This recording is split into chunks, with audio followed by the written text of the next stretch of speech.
Bonjour à tous et bienvenue dans cette nouvelle émission de l'Aubergine à Enjouer, la première de 2018. On voulait vous souhaiter Une bonne année. bonne année à tous, merci de nous écouter encore. On commence avec quelques actualités du mois de décembre, avec notamment l'extension des aventuriers du Rail France et Old West chez Days of Wonder. Voilà, donc c'est une extension qui permet de créer ces rails. La carte en fait ne présente pas de rails à la base, donc l'idée c'est qu'on crée ces rails et qu'ensuite on pose ces wagons pour relier les villes et faire ces missions. Donc une nouvelle façon de jouer qui varie forcément de tout ce qu'on a sorti, tout ce qui a été sorti jusqu'à maintenant. On continue avec Champions of Midgard en sortie chez Don't Panic Games. Voilà, donc Don't Panic Games qui francise le jeu, un jeu qui est sorti à la base chez Grey Fox Games par Kickstarter. Un jeu qui mixe de la pose d'ouvrier et des combats au dé. C'est vraiment un jeu qui est entre le jeu plus européen et le jeu Ameritrash, avec un gros thème guerrier viking, c'est hyper cool. Et enfin Karmaka, donc sorti en VF par Lumberjacks Studio. Voilà, encore un jeu qui est passé par Kickstarter et dans lequel on va commencer notre vie en tant que petit bousier et on va évoluer pour atteindre la transcendance. Le truc rigolo, c'est qu'à chaque fois qu'on va jouer une carte pour embêter nos copains, ils pourront la récupérer pour nous la jouer plus tard contre nous. Donc c'est ce qu'on appelle le karma. Alors, bon, c'est bien beau tout ça, mais on a joué à certains jeux aussi qu'on va vous présenter tout de suite, et on commence par Valeria le Royaume. Voilà, donc Valhalla le Royaume, c'est un jeu qu'on vous a présenté brièvement en une phrase le mois dernier. Là, on a Exactement. pu y jouer. Donc, c'est un jeu qui joue de 2 à 5 joueurs pour des durées de partie de 45 minutes environ. Et ça sort chez Pixie Games qui a fait la traduction française, la localisation. Donc, dans ce jeu, en fait, on va recruter des citoyens et on va lancer des dés pour les activer à notre tour pour récupérer des ressources et soit tuer des monstres, soit construire des monuments afin de gagner le plus de points de victoire. Exactement.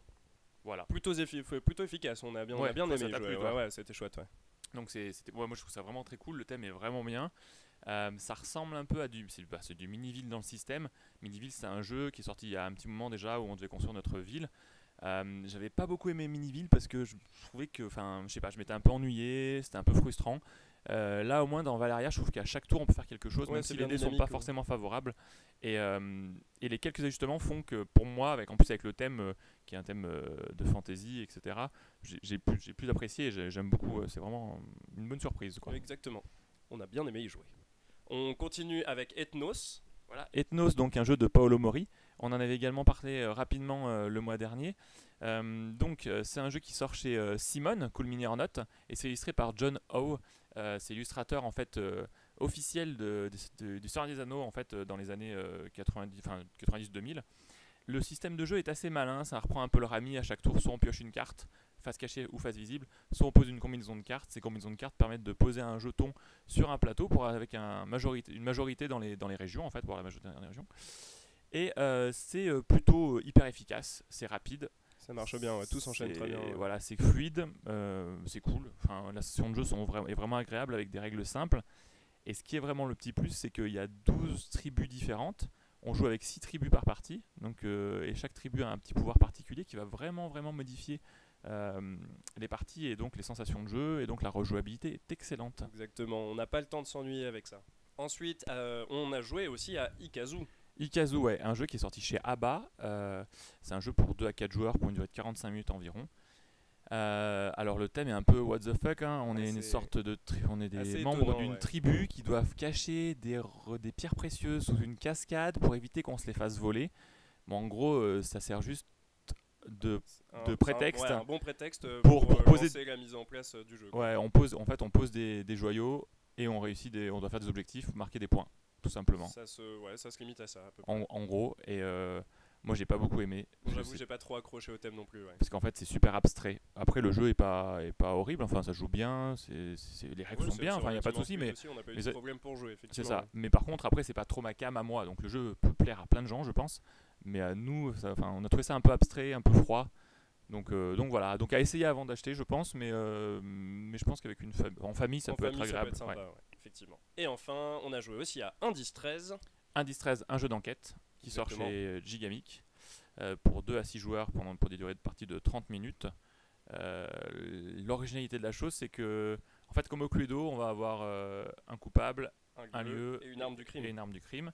Et en fait, l'affaire n'est pas identique pour tout le monde. C'est les gens, enfin, le joueur à votre droite va définir l'affaire que vous allez devoir résoudre vous avec un personnage, Exactement, un lieu, une arme. une arme de crime. Et à chaque tour, en fait, on va jouer des actions qui vont permettre de poser des questions aux autres joueurs pour savoir.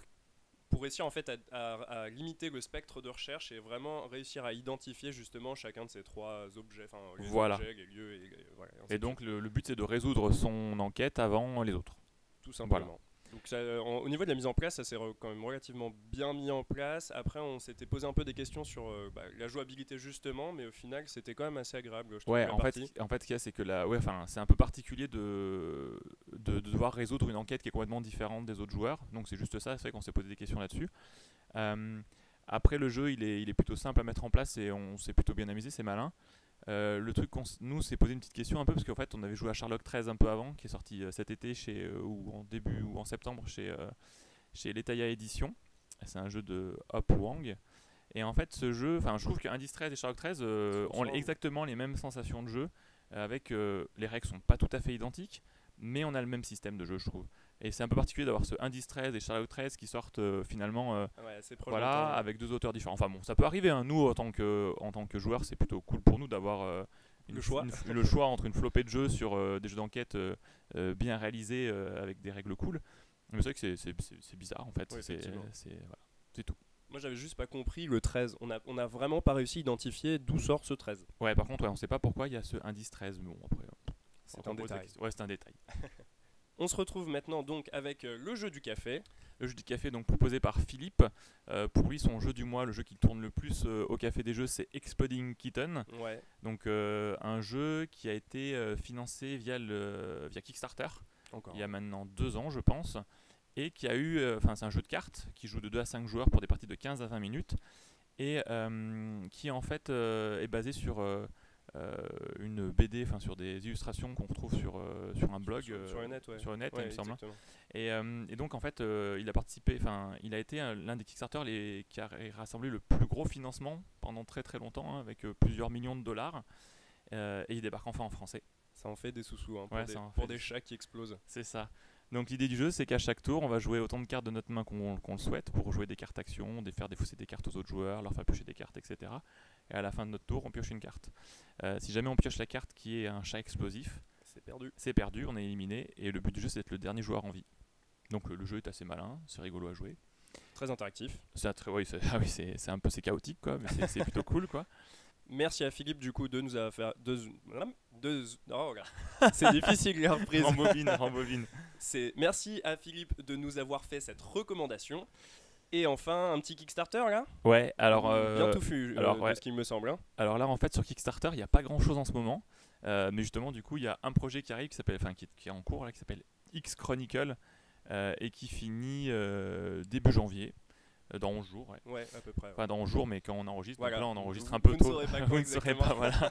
Non, mais ça va finir, attends, réfléchis, ça va finir la première semaine fin septembre de janvier, ouais. Et donc ce X Chronicle, ça joue de 1 à 7 joueurs, c'est fait par Archon Studio et c'est édité par Loud Board Game. Et en fait, c'est un jeu qui reprend quasiment exactement les codes de XCOM. XCOM, ouais, voilà. Le dernier en date, Enemy Unknown, sorti sur plateforme PC, etc. Donc trouvable sur Steam. C'est ça. Et donc en fait, l'idée c'est qu'un joueur va jouer les aliens, un autre joueur va jouer des humains, une troupe d'humains. Et l'idée c'est de faire des missions particulières au tour par tour. Enfin, c'est exactement comme XCOM. Si vous connaissez pas, allez voir. Ça vaut le coup. Ça vaut le coup. Moi, je trouve ça vraiment une très bonne idée d'avoir mis ça sur un jeu de plateau. Et j'ai vraiment hâte d'y jouer. Donc, ouais. Avec plusieurs principes, on fait évoluer ses troupes, il y a du base building aussi un peu en même temps, des objectifs qui sont asymétriques en fonction des joueurs, enfin bref, il y a plein de choses, ça a l'air vraiment d'être génial, les figurines ont l'air vraiment magnifiques. Les figurines sont trop belles, c'est vraiment, ça donne vraiment envie d'y jouer, quoi. Au top. Et du coup, ça coûte combien tout ça ? Alors il y a un premier pledge à $99 et un deuxième pledge à $199. Sans que le deuxième pledge à $199 contient des extensions, des figurines en plus, etc. Et le premier pledge, c'est quand même la boîte de base, mais avec plein de bonus, parce que via Kickstarter, on a des stretch goals. Donc si on atteint tel niveau d'argent, et ben on a des figurines en plus. Donc il y a déjà beaucoup de choses. Il y a sont de quoi débloqués, largement faire, je pense, avec le premier patch à 99$. Exactement. D'ailleurs, on voit bien que le jeu est suivi parce que leur objectif a été littéralement explosé. Je crois qu'ils ont fait 10 fois plus. C'était 40 000, ils doivent être à 370 000 presque, à l'heure actuelle. presque à 400 000 $. Voilà. Donc, bon, à suivre. À suivre. Et bien voilà, nous arrivons déjà à la fin de cette première émission du mois de janvier. Un grand merci aux Contrées du jeu qui nous ont aidés justement à préparer cette émission en nous prêtant les jeux. Ouais, encore merci à eux et n'hésitez pas à retrouver tous les jeux dont on parle chez eux, enfin dans leur boutique. Voilà, Contrées des jeux à Grenoble. Merci Dom. Puis on se retrouve tous pour la prochaine émission. N'hésitez pas à partager vos sentiments, vos émotions sur l'Aubergine en Jouet, sur donc, nos Facebook, Twitter, Instagram, YouTube, la totale. Et on se retrouve la semaine prochaine pour la prochaine émission justement. Au revoir. Au revoir.